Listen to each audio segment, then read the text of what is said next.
નમસ્કાર મિત્રો, જય પિતૃદેવ।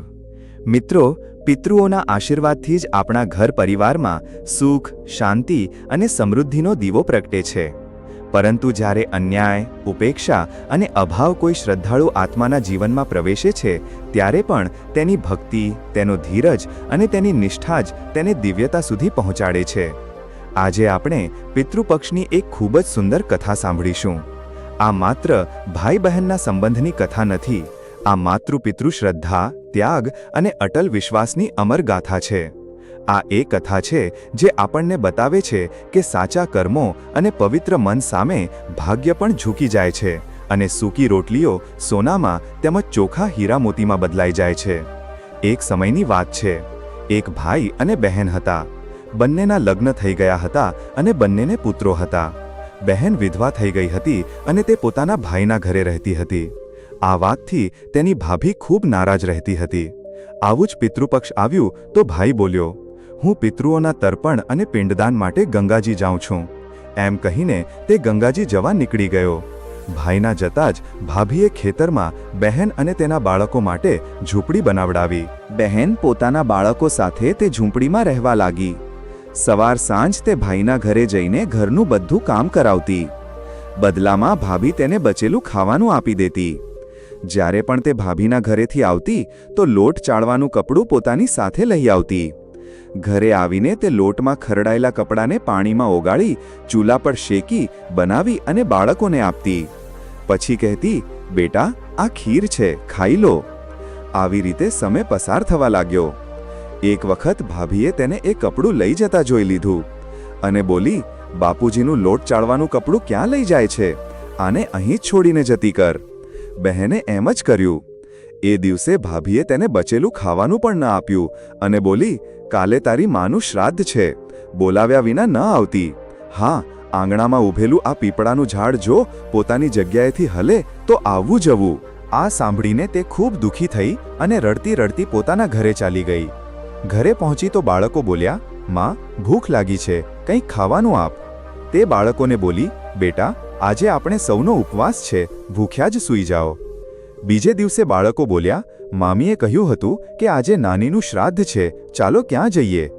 તો તે બોલી, બેટા, મામીએ કહ્યું હતું કે આંગણાનું પીપળાનું ઝાડ જો પોતાની જગ્યાએથી હલે તો આવવું જવું। તમે કહો, શું ક્યારે ઝાડ હલે છે? પાંદડા હલે છે? ડાળીઓ હલે છે? ક્યારે ઝાડને હલતું જોયું છે? તેણે બાળકોને સમજાવ્યું કે બોલાવ્યા વિના ન જવું જોઈએ। સાંજ પડી તો તેના ભત્રીજાઓ આવ્યા અને બોલ્યા, બુઆ, માએ ભોજન મોકલ્યું છે।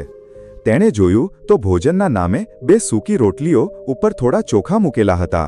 આ જોઈને તેને ખૂબ ગુસ્સો આવ્યો અને તેણે પોતાના બાળકોને કહ્યું, આને ઝૂંપડીની ઉપર ફેંકી દો। પછી તે ભૂખી જ પોતાના બાળકોને લઈને સૂઈ ગઈ। આખી રાત ગંગા માતાને યાદ કરતી રહી અને બોલી, હે મા ગંગા, મારા ભાઈનું રક્ષણ કરજો અને અમારું રક્ષણ કરજો। બીજે દિવસે ભાભી આવી અને બોલી, બાઈજી, કાલે તારા પિતાનું શ્રાદ્ધ છે, બોલાવ્યા વિના ન આવતી, પણ આંગણાનું પીપળાનું ઝાડ હલે તો જ આવવું જવું। બીજે દિવસે પણ તે ભાભીના ઘરે ભોજન માટે ન ગઈ। સાંજે ફરી તેના ભત્રીજાઓ આવ્યા અને 2 સૂકી રોટલીઓ ચોખા સાથે આપીને ગયા। તેણે ફરીથી એ રોટલી અને ચોખા ઝૂંપડીની ઉપર ફેંકી દીધા અને ભૂખી જ બાળકોને લઈને સૂઈ ગઈ। આખી રાત રડતી રહી, ગંગા માતાને પ્રાર્થના કરતી રહી। આ રીતે પિતૃપક્ષના 16 દિવસો પસાર થઈ ગયા। ભાઈ પાછો આવ્યો તો તેણે જોયું કે તેના ઘરના આંગણામાં કાદવ કીચડ ભરેલું છે। તે પોતાની પત્નીને પૂછવા લાગ્યો, આ કેવો કીચડ છે? મારી બહેન અને ભાણેજો ક્યાં છે?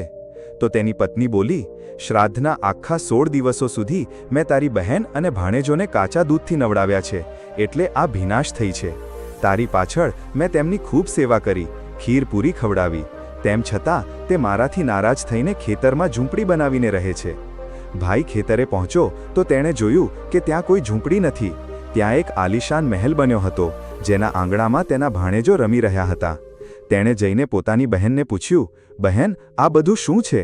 ત્યારે તેણે પોતાના ભાઈને આખી વાત કહી અને બોલી, ભાઈ, તારા આંગણામાં જે કીચડ છે તે કાચા દૂધથી નથી, પણ ભાભીના વ્યવહારથી છે। હું દિવસ રાત રડતી હતી, એ આંસુઓનો કીચડ છે। માતા પિતાના શ્રાદ્ધ વખતે ભાભીએ કહ્યું હતું, પીપળાનું ઝાડ હલે તો આવવું જવું, બોલાવ્યા વિના જવું યોગ્ય નથી લાગ્યું। સાંજે તેમણે 2 રોટલી અને ચોખા મોકલ્યા, જેને ગુસ્સામાં મેં ઝૂંપડીની ઉપર ફેંકી દીધા.